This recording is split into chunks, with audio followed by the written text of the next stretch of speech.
application to come in. Yeah, my incident happened in 2007, but it wasn't, and I'll tell you more about it later, but I started talking to senior people at Transport for London in February 2014.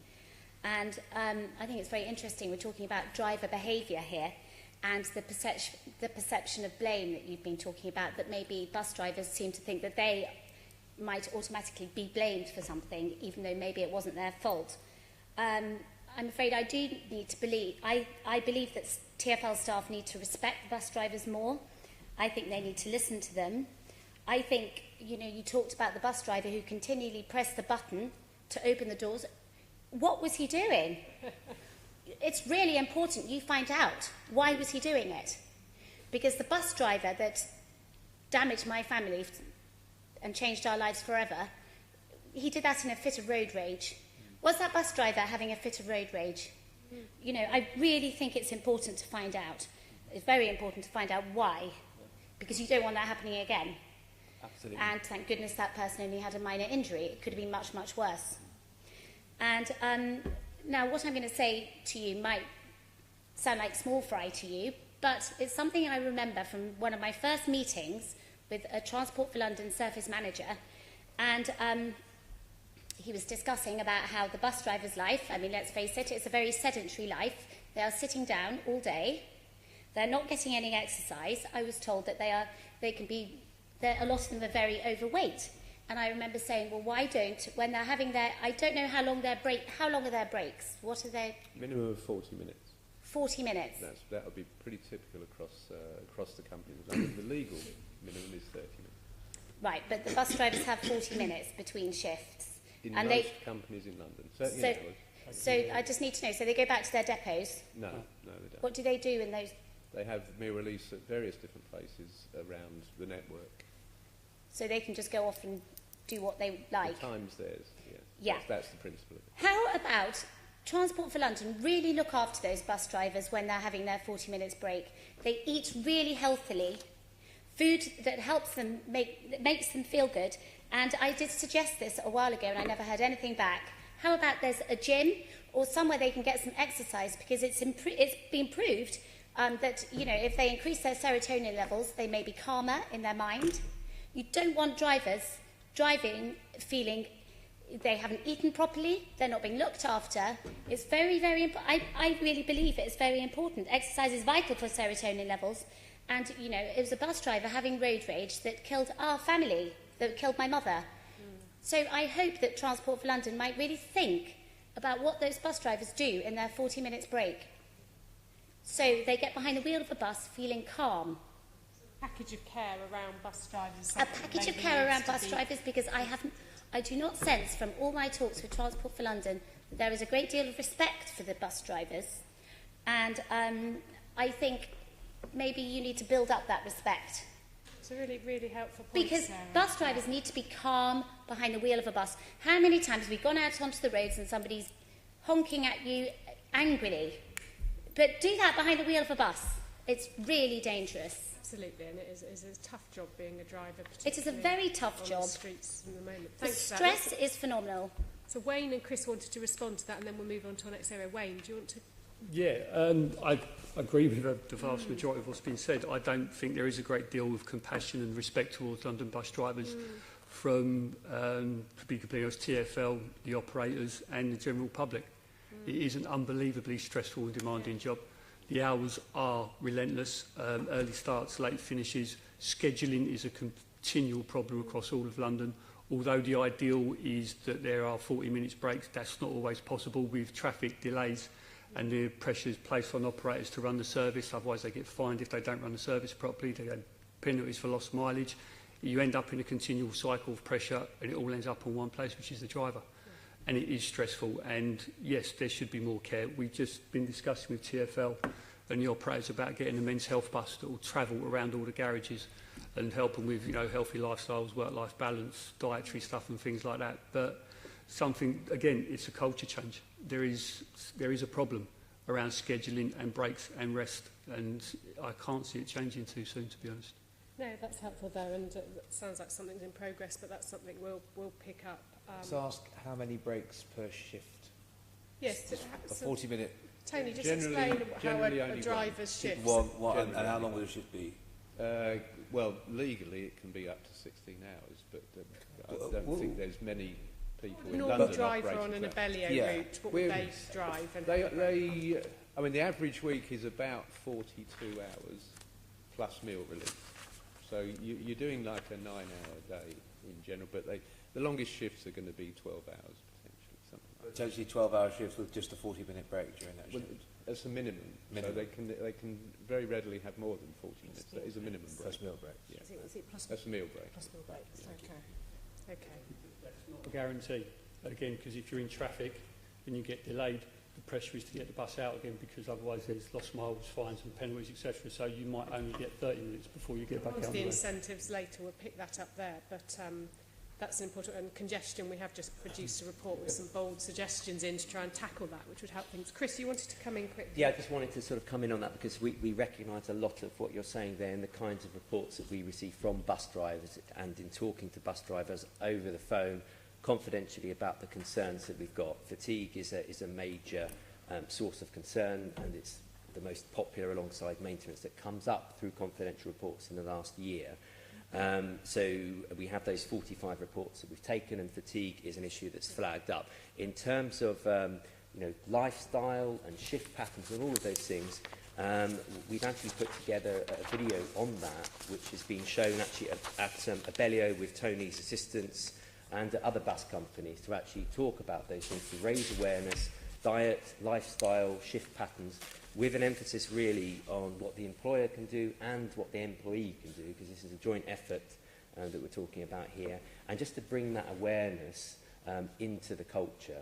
So there are those sorts of initiatives which we hope we can contribute to more in the future, but this is off the back of some of the things that we've heard through these confidential reports that we are receiving. So I think there's a unique opportunity there through confidential reporting, because people are free to say what they want to without fear of the repercussion from their line manager or any senior manager, because they can do that in their own time, and they trust the service. So there are those initiatives there underway, which we would like to see spread more widely.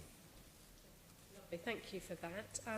Let's move on to our next section, which is looking at drivers. Thanks for your answer, but you're involved in the zone programme. I wonder if you could give some thoughts on that as well. You know, has driver training improved, and what the effects are? Yeah, well, just in case people don't know, so on the 25th of April 2007, a bus mounted the pavement in a fit of road rage in Mortlake. My mother was killed instantly, and my daughter, who was just 2 at the time, lost her leg below the knee. I couldn't help them because I was trapped under the bus myself. I banged my head against the wall, but I sort of slipped in and out of consciousness, so I remember it well. And then about 13 months after our terrible incident, I had to go to court to give evidence. It was there I became very ill, collapsing, and I do not remember anything about that afterwards. But I would like TfL to address the need of victims having to go to court after something terrible has happened to them, regardless of liability. I think this is something, I know, sorry, not quite driver training, but I would like to just make that point. And then 7 years later, due to intervention by Boris Johnson, TfL and Metroline finally apologised, but not for 7 years. And I said at that meeting, I said, OK, well, if you're sorry, you must mean sorry must mean change. And but at that court case, I do remember listening, before I collapsed, I do remember just listening to the fact the bus driver, there was a lot of talk in the court case as to what shoes the bus driver was wearing. I have brought this up in meetings before when Isabel Dedring was at City Hall, and I don't know what's happened about that. I would like to know what sort of shoes the bus drivers wear, because there was a lot of talk about the... I can't really go into it, 'cause I can't really remember what happened, unfortunately. But footwear, surely, is vital for bus drivers. But talking of bus driver training, I made a film, I think it was in July 2014, which I think went out... Is there 24,000 bus drivers in London? And this film was picked up by company in the north of England as well. And the surgeon who's treated both Pollyanna and myself that day, and he's looked after us for 10 years, also took part in the film, because he's a surgeon at the Chelsea in Westminster, and obviously he treats a lot of people that have been hit by buses. I have not been informed, I have not been kept, TfL haven't been informing me of what's happened with that film.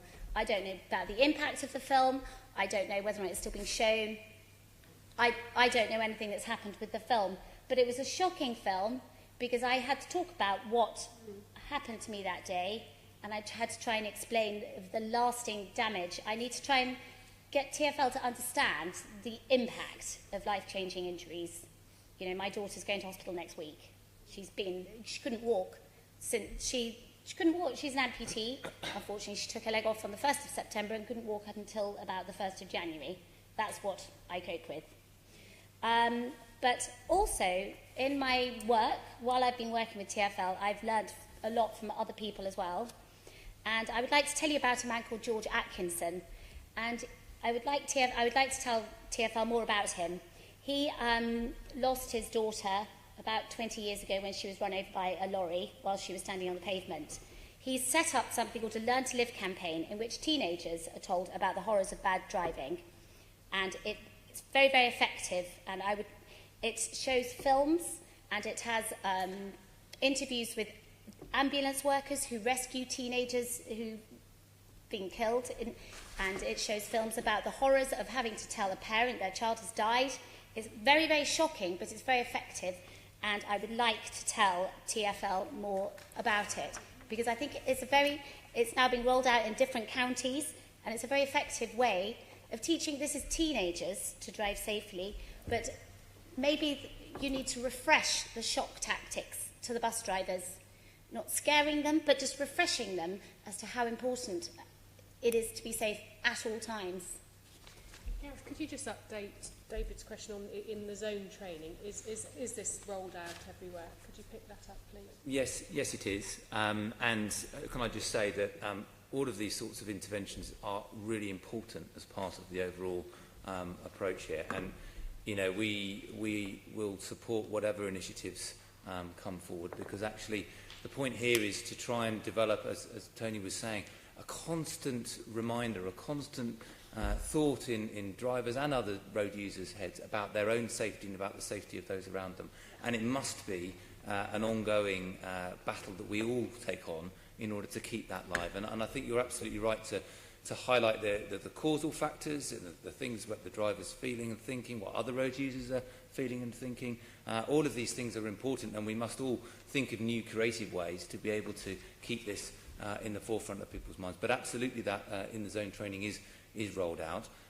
We're also doing other training interventions which touch on this subject and try to help as well. So we've got things that are specific, like in the zone, and CPC and other things, but there are others that are generally about the role of the driver, their attentiveness, their awareness, and how they're thinking about their customers. So the Hello London process, which all bus drivers are going through for 2 days, talks exactly about that, and actually goes very much to your point about respecting the driver.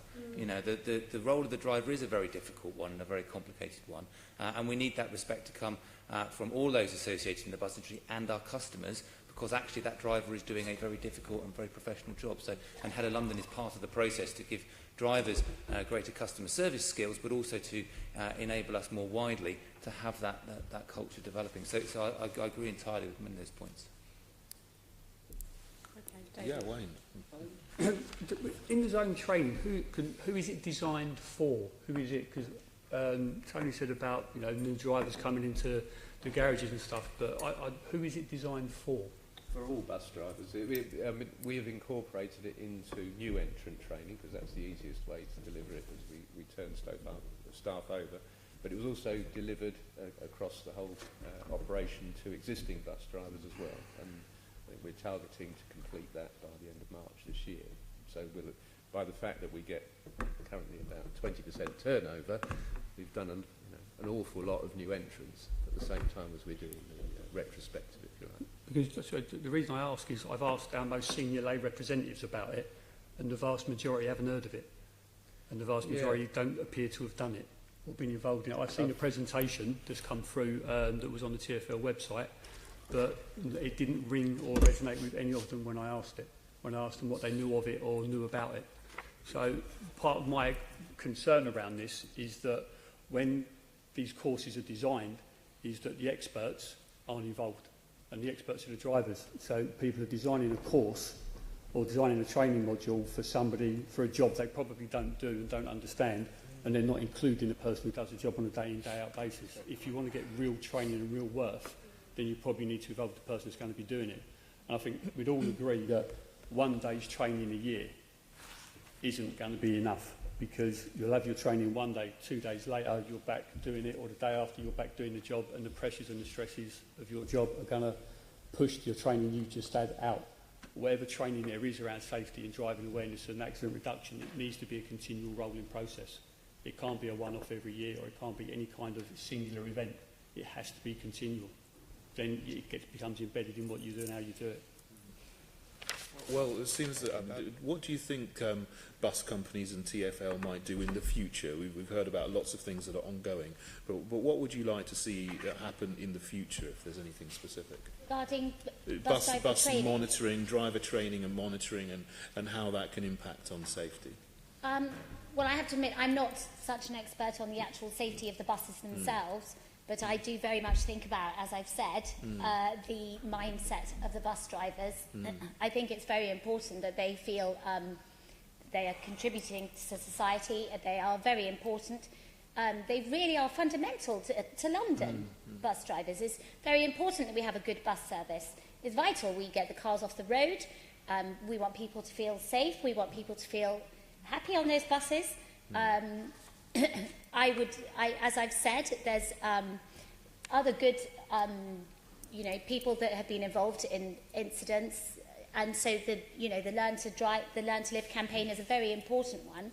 I hope that TfL might look at campaigns like that, at the work that other people are doing to make, for example, lorry drivers drive safely. The road safety charity Road Peace have a lot to offer. With, you need to look at charities like them. They are experts in what they do. And I think, as well as thinking about the actual buses themselves, we know that these incidents are not always the fault of the bus drivers. And unfortunately, we can't monitor everyone out there. But I hope very much that you'll be thinking about the mindset of the bus drivers, respecting them, understanding how important their job is, make them feel important. And just for example, do they have to pay for their lunch? Do they go out and buy their own lunch?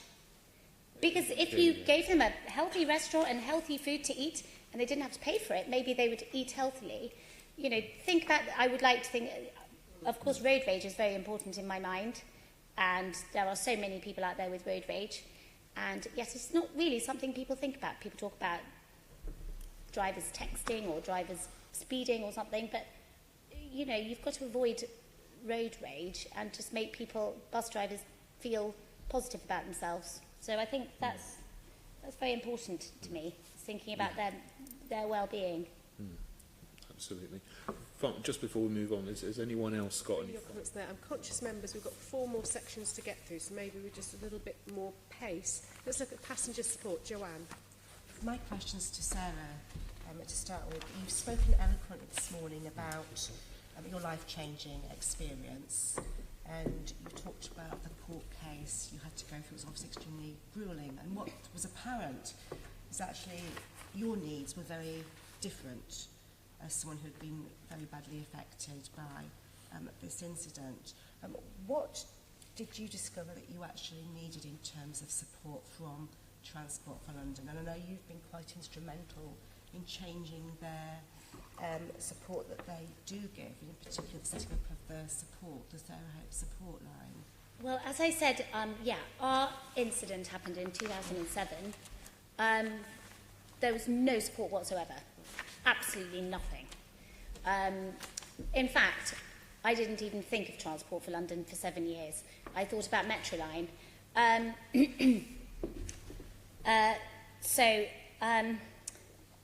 Basically, what happens is you have this terrible incident, and maybe this is just a time I can just start talking about.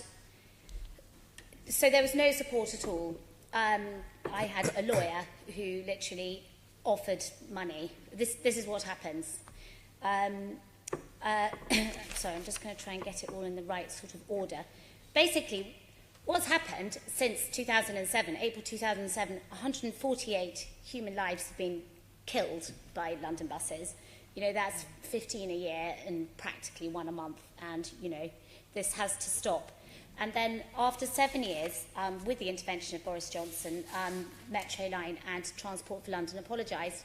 Up until then, I hadn't even thought about Transport for London. But I was told, but of course they are the umbrella organisation that run all the bus operators. So I'd been wanting Metroline to apologise, and they didn't. And Metroline just ignored me whenever I tried to contact them, and I could tell you a little bit more about that if you want me to. But 7 years after my family's horror, Boris made Metroline apologise, and that's when I said sorry and things, you know, you said sorry, so I want things to change. So the Sarah Hope line was established, and I told Transport for London there needed to be a voice of kindness at the end of the telephone for people who are really, really struggling, people who've lost family members, or for people who've suffered life-changing injuries, you know, and their carers. I mean, you know, if a family member suffers a life-changing injury, it's not just that person whose lives has been damaged, it is the entire family. You know, you have to think about the whole family. So Transport for London are really trying hard. You know, they have, it's in Pier Walk, and I visit it regularly, and I've seen for myself the hard work and dedication of the staff there. The staff have been trained by the Samaritans, by crews, by lots of different charities out there to be able to speak to people in the correct way. I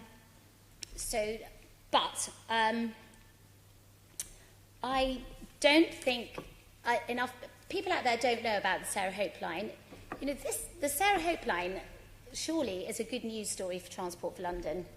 They are finally listening to victims, and they are offering the financial support and just kindness they need in that hour of need. And that was something that we didn't have. So I'm very disappointed when I read in the Croydon Advertiser that the Sarah Hope line didn't manage to call somebody back. I want to know what that was about. I want to know why that particular case went wrong. You know, the Croydon. So when the tram accident happened or incident happened, the numbers of people calling the Sarah Hope line went up from about 14 people to about 261. I don't know how many people exactly, but you know, the Sarah Hope line exists, but there's a lot more that Transport for London need to do. You know, people need to know more about it. I need to know, Transport for London, what are they doing about apologising to victims? Because I want everyone to be apologised to. You know, when I started talking to Transport for London, I learned some shocking things from Transport for London managers. I learned that we don't have names. You know, victims on the network, we don't really have names. We're just insurance statistics. And as you go to a personal injury claim, you know, that's what you are. You are another insurance statistic. You're not really a person. So there is progress with the Sarah Hope line. Sarah Hope line can't get involved legally at all with anything. They are literally a voice of kindness at the end of the line, which is vital at the time when tragedy strikes. But I am very disappointed to learn that Transport for London don't keep up with the people that they're, you know, TfL don't even know how the hundreds of people its bus crashes are sending to hospital with serious injuries are doing. Transport for London don't keep in touch. They're not interested, really, in the people that are hurt. And I think you need to show interest and kindness, and this needs, you know, and then I was a bit disappointed to find out that Metroline, the company that hurt us, you know, in 2015, they were the company with the highest number of pedestrian fatalities, but they were still named by Transport for London to be the best operator of the year. You know, I don't quite know why that happened.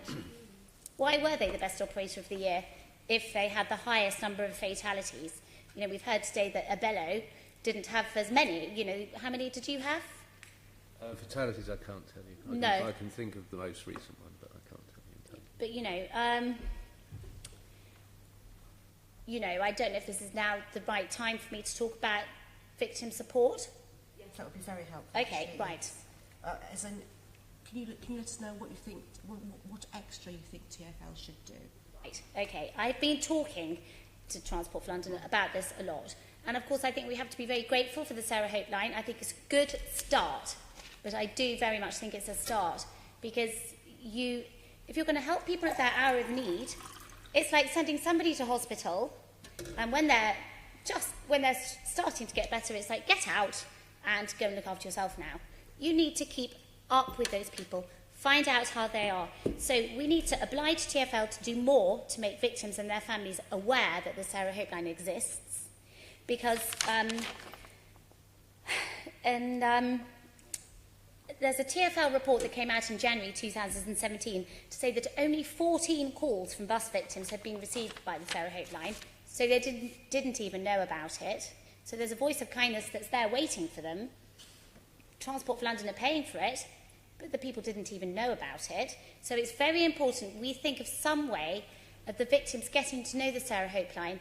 It's a fine line, isn't it? Because the Sarah Hope line exists to help people with life-changing injuries, people who witness dreadful things on the network, or families of the bereaved. So what we don't want is people with very minor injuries getting in touch with the Sarah Hope line all the time. But that's something for the Sarah Hope line people to judge if they are, relevant to the line. But I think it's very important that Transport for London, this is a good news story for them. They are finally listening and finally being kind, whereas obviously in 2007 there was no voice of kindness whatsoever. So we need to think about how more people can know about the Sarah Hope line. I think the Sarah Hope line needs to take a more proactive stance on finding out how the victims and their families are doing. And this is something I've been talking to a few people at City Hall about, is that TfL need to work with MOPAC, the Mayor's Office for Policing and Crime. They've been talking about setting up a Victims Commissioner for London. Now, this, in my experience, is because personal injury law is a shambles. It is a horrible, horrible experience. We hear about ambulance chasing lawyers, and I know all about them. I believe it's an abomination of human dignity. It is just a way for personal injury lawyers to make money out of people's disasters. And you can imagine, when that bus hit my family, there were 3 members of my family. Now, for personal injury lawyers, that's their bread and butter. Well, it's not just bread and butter, is it? It's bloody gold dust to them, okay?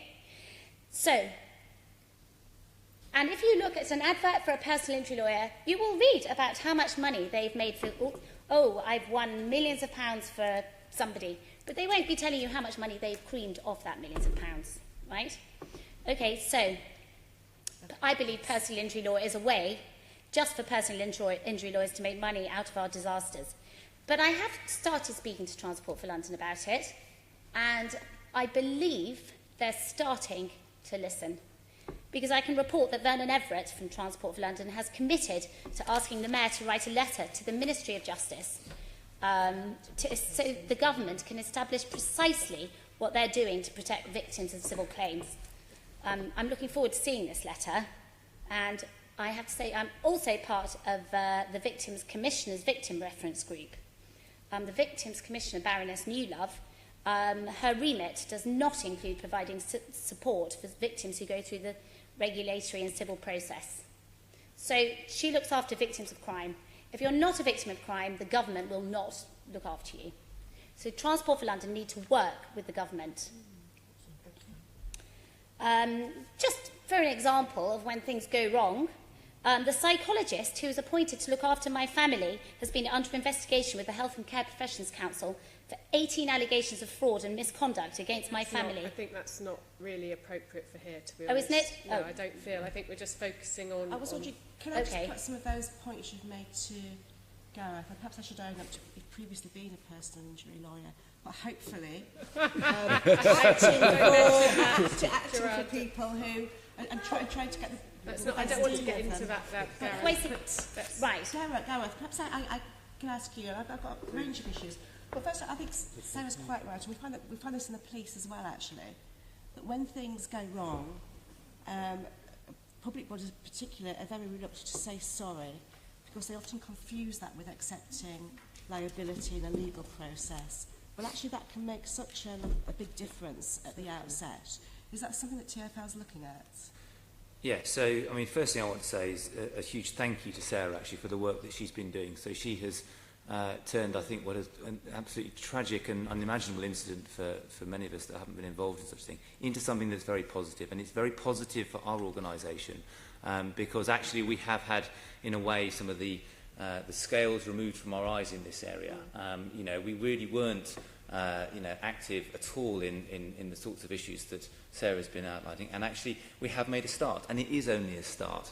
The Sarah Hopeline is a fantastic resource, and it's something that we want everybody to know about. It is difficult. We don't automatically know the names of those that are affected in injuries on the road network.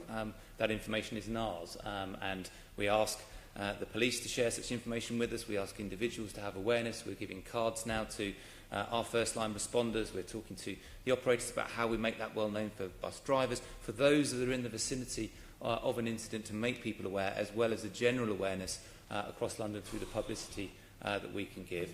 But it's only a start, and we really do want everybody to know about the resources that the Sarah Hopeline can give, because actually, you know, it's something that we ought to be doing, and we now are able to do. The same about the saying sorry. You know, we as an organisation, we do care very deeply about the services we provide, and we have a lot of impact on people's lives across London, and we are absolutely wanting to say sorry where we can. You know, it's really just a human thing that we should always do.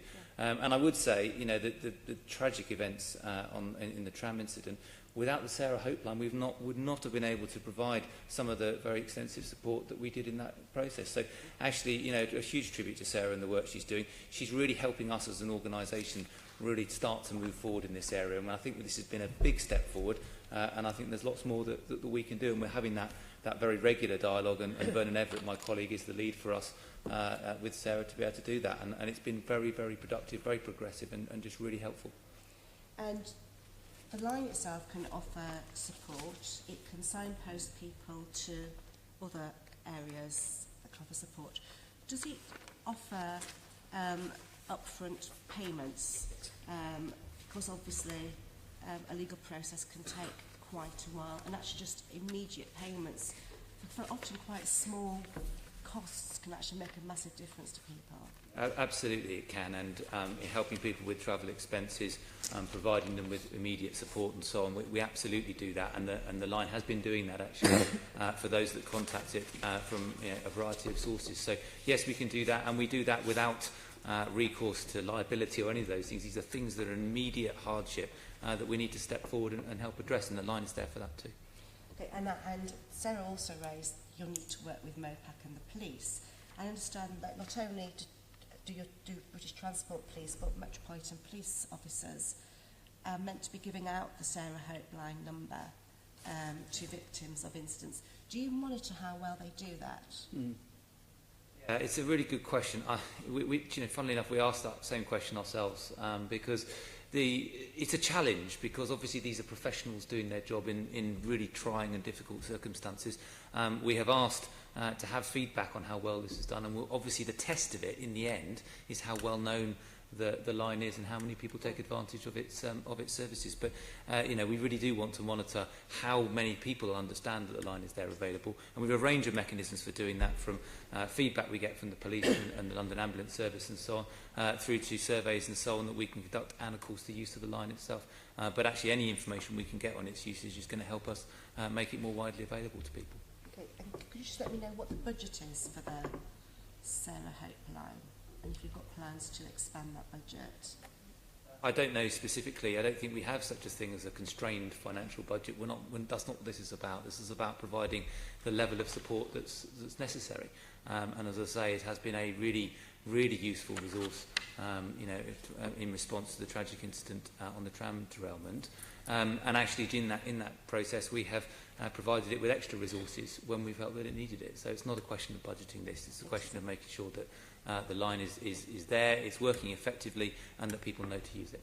And you're confident if there's another major incident, you'd be able to provide resources quite flexibly and quickly? Absolutely. I mean, we're always trying to learn from these situations. You know, we're trying to make best use of it, and feedback is always welcome.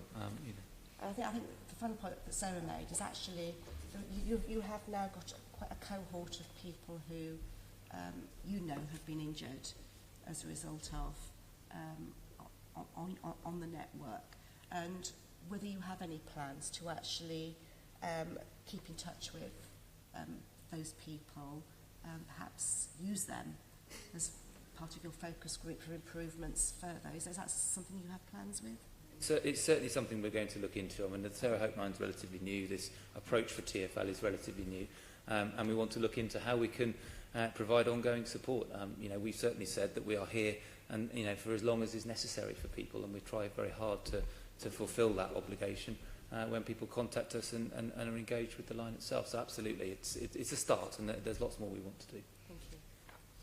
Okay, I think we will want to get details of at least what your core staffing is and to understand how the line works. Sean wanted to come in quickly. Just to make this very short, the point has been made about work with the MPS and the work they've done around victim support, because they have improved. They started at a very low place and improved. But surely as two mayoral controlled bodies, you could be writing to the mayor to ask him to prompt them to help you some more. So you made a comment about you don't always get the information about from an incident from the police. Surely a protocol can be fixed there, because we are talking about very traumatic events to Londoners, and particularly the Londoners who are involved. So I can't understand why that hasn't been addressed in a strong procedural fashion. And I think, you know, I mean, I'm no expert, so I'm not going to comment on the particulars of it, other than to say that obviously the names and addresses and contact details of individuals are a matter for individuals, and these are private individuals out on the road network. Clearly, if there is data that we can get and information that we can proactively contact people, of course, you know, we can try and do that. But that is something that is for the police, and they're not in many cases our customers. They don't have a relationship with TfL. The key thing from my perspective, just to think as Sarah said, is if people know that this support is available, if it's generally known, then that's the best thing we can do to be able to make sure that it's used and that we can provide support like this. It is a very difficult area around making sure that data is shared, because of course it's individuals' data. May well pick that up as a recommendation. Thank you. Right, Tom, incentives for bus operators, something that comes up an awful lot. Thank you, Chair. Yes, I'll start with Gareth. How does TfL incentivise bus operators to prioritise safety? So we have a range of mechanisms that we have